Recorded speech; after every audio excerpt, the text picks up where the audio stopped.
Are you looking for someone who's DTF?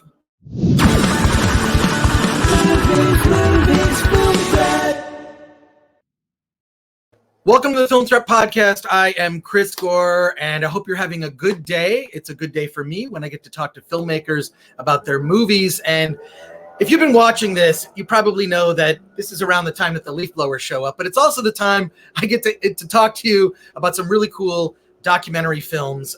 This one in particular is unlike any documentary I have ever seen.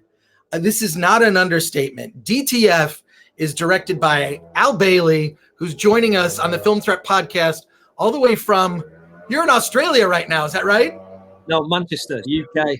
Oh, that's okay. Yes. Okay. It's close. Yeah. Well, with the leaf blowers, I get confused, but I feel like after watching your film, I want to give you a hug because what you experienced in the making of this movie, you're following around this sort of promiscuous airline pilot who kind of hooks up with women in the various places where he flies. And that seems like an interesting subject to kind of examine Tinder and hookup culture through apps, but it devolves into something different. Yeah, very different. Very much we set out to do one thing and very much came out with something completely different. That, to be quite honest, none of us were fully prepared for at the time. It seems like you went into this documentary thinking, oh, I'm going to explore it, because this is a really interesting topic. I mean, I don't even know how people date today. I mean, I know that there are the apps, but and here they come. There's still the leaf blowers. It's a podcast when that happens. But that's a really interesting topic. Like, how have dating and relationships changed now, where you're 2 clicks away from meeting someone new? And how does that work on your psyche in terms of forming meaningful relationships? So, I mean, that's a fascinating topic for a documentary right there. And you do actually peel some layers back from that. That was your intention going in. Where did things go off the rails? Yeah, as you said, the initial intention was almost a romanticized idea of trying to find love in what we kind of saw from the outside as a testosterone-fueled kind of world. So, I mean, where it went wrong was pretty early on, and I think anyone that sees the piece will kind of discover that it is literally what turns out is a documentary filmmaker losing the power, so to speak, of what they're setting out to make. And it's car crash, it's raw, it's an expose, fly on the wall. We literally shot from the hip, and whether it fortunately or unfortunately, let the subject matter take us on their journey rather than the other way around. So it went wrong, going back to the original kind of question, probably a couple of weeks in to the shoot. We had an 18-month shoot that we kind of condensed. What you see on screen is 80 odd minutes of an 18-month period, where I think it was a solid 3 months filming.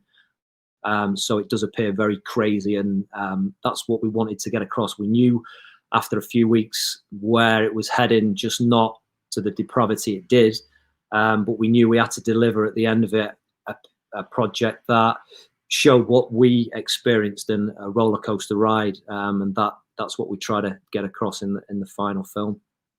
Did you originally intend to kind of, I mean, you become part of the story. Your subject kind of drags you on screen, and then you end up in these conflicts with him where, I mean, it's crazy. I mean, at one point, I mean, there's footage where he's about to do something evil to you. And I thought that was horrific. Where I feel like the people, your crew just didn't feel safe around this guy. I mean, did you originally intend to be a part of the story, or at least like some narrator that comes in, but then suddenly you and the subject are the story? Yes, originally it was almost, I didn't want to be like a first dates thing. It was almost like we were going to kind of, watch from a distance how these dates, so to speak, and the life of the pilot kind of evolved. But it was pretty apparent, like I say, early on, a couple of weeks into shoot, that we had to take a different tact, in the sense that for legality reasons, It was clearly obvious we couldn't show the pilot his identity. So it was all about how we were reacting to his behavior, and that's how we kind of propelled the story on, from us reacting rather than seeing a visual of the pilot, so to speak. When did it begin to go? I mean, you mentioned it kind of went wrong, right at the start when you're following this guy, but you must have made a determination at some point to you alter his voice and you blur him out. I mean, that probably added some sort of unexpected expense that you didn't plan to incur. But now that it's out, have you reconnected with the subject? Obviously, his identity must be kept secret. Yeah. What's happened since? Obviously, I had a personal relationship with the subject beforehand. What doesn't come across in the story is that my relationship was more closer to his wife that unfortunately died. So I was always with a moral compass of honoring the memory of her. So it was difficult in that sense. In terms of, we've had contact through obviously legal and third parties and things like that, but there's been no direct contact between myself and who we call Christian. I have to keep checking my tongue every time we talk about him, but yeah, we have had no personal contact, just third parties and through legal. So it's all very, very much how it ends, really. There was no other way to end it. It's an abrupt and kind of stark end to a documentary, one that is very, very different, I think. And we just chose to be as true as we could to the story. Well, I mean, it's so brutally honest. And while it does get into, I find it fascinating also that you talk to some of the women that he went on dates with, and they're just sort of casual about it, right? Like, this is, look, two consenting adults. Yeah. They're, free to do whatever they want. I just wonder if these women, if they kind of knew this guy a little better, if they might have, if they might have changed their minds. I'm just curious about how, in conducting those interviews with the women he was meeting with, what their takeaway was from being involved in this. Yeah, what we found was, unfortunately, with our initial idea of trying to find out whether it was possible in this world to find kind of love, so to speak, whether we've been a bit naive in that is debatable. But with the certain dates, certainly the ones we show in the documentary, we obviously had a lot more in terms of footage wise, but it was all very superficial. And that's what was coming across just from the whole experience of the dating app side of the documentary. And I think that reflects it really well in terms of how, like you say, on the face of it, they were kind of oblivious to, again, I wanted to say his name, Christian's true behavior. Yeah, it's just like a shocking, like I said, I've never seen a documentary like this where I feel like the subject is abusing the filmmaker. I mean, you really went through, it's a good thing you didn't have a human resources department for your company, because I feel like there were so many lines that were crossed. I mean, there is a trust that has to come from the subject to the documentarian, right? There's got to be some kind of trust that the subject will be handled right. He just went off the rails into this thing where he didn't care, which I kind of admire him for, like, going like, I'm not going to change my behavior or try and make myself look good. But at the end, you must have determined, like, early on, like, I can't show a lot of this stuff because you're documenting things that are illegal. I'm fairly certain are illegal in the places where he went. Yeah, there was like I said, a lot of issues in terms of what we could and couldn't show, and what we had to kind of declare in terms of criminality. We didn't see any criminality that was, again, we didn't have to report anything in terms of his flying. He was always bizarrely extremely kind of efficient and professional when it came to that side of things. But then the flip coin of that is, like what you say, some of the footage we kind of captured is really close to the bone. And it was difficult to kind of know before the legal team got involved what we could show and what we couldn't show. So that determined that. And yeah, I mean, it's one of those, you've got to see it to kind of believe it. I mean, there's times when you kind of watch it out of context, and it's like, it's unbelievable what kind of transpires. But it is what it is. And like you say, we literally went from the beginning, we're shooting from the hip, and whatever we get, we're going to try and use to kind of craft some kind of meaningful documentary.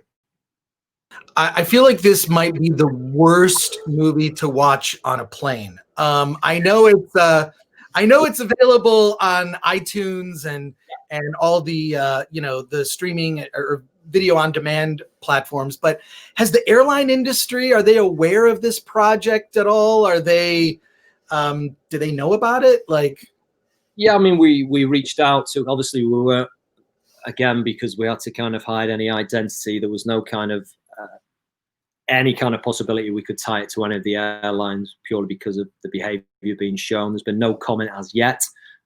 We've done pretty well in the UK on the initial release. We were #1 in the iTunes doc chart for a fair few weeks, and we're still kind of dotting around the top 10 even now.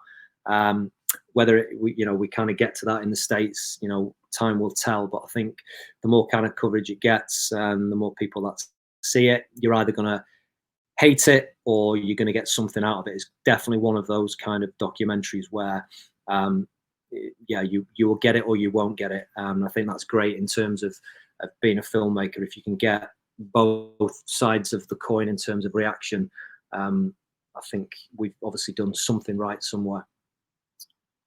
Well, it's certainly a view into a lifestyle that I'm sure I knew existed, but it certainly does not look as fun as it might have been romanticized in certain types of movies. This sort of party hookup lifestyle looks kind of miserable. I feel like you portrayed it, just very honestly. And at the end, I mean, your subject, I kind of felt sorry for him. Like, this is a guy that actually needs to go into some sort of rehab, and he needs he needs an intervention is basically what he needs. Yeah. And we, like I say, over the 18-month period, we did come back to the UK and kind of addressed fair, professional counselling. And we've got footage of that, etc. But the idea of what we were delivering wasn't really about that side of things. We felt it took us out of the journey. It took us out of the experience that we wanted to get across on screen, and there was very little empathy, obviously, at the end of things. So it was, taking into consideration what the documentary should be about, and it really, we could have gone down that path, and maybe that's another a documentary to get the balance. But this was purely, we decided that it was the journey, and people should see that journey and make their own assumptions rather than us dictating to them what we thought should or shouldn't be done. Well, Al Bailey, your documentary DTF is incredible. It's unlike any doc I've ever seen. Like I said, if I could give you a virtual hug, I would, because what you went through to get this documentary made is insane. So thank you. DTF is out on VOD, iTunes. Look for it. DTF, the documentary by Al Bailey. Al Bailey, thank you for being on the Film Trip podcast. I appreciate it. And I want to thank real quickly our sponsor, Storyblocks. Go to storyblocks.com/filmthread. All sorts of tools for independent filmmakers, especially doc filmmakers. Al, congratulations on the movie. And I hope that your next documentary is not filled with quite as much drama that involves you necessarily. Yeah, I'm hoping for something a bit richer for the soul. Well, I think that your original intention on the doc is probably something that you could revisit, perhaps with a subject that you fight with less. Yeah, let's hope. Fingers crossed. I'm normally not quite as combative, so yeah, time will tell. But I'm hoping for better things on that side of things. Thanks a lot, Al. Appreciate it. Thanks, Chris.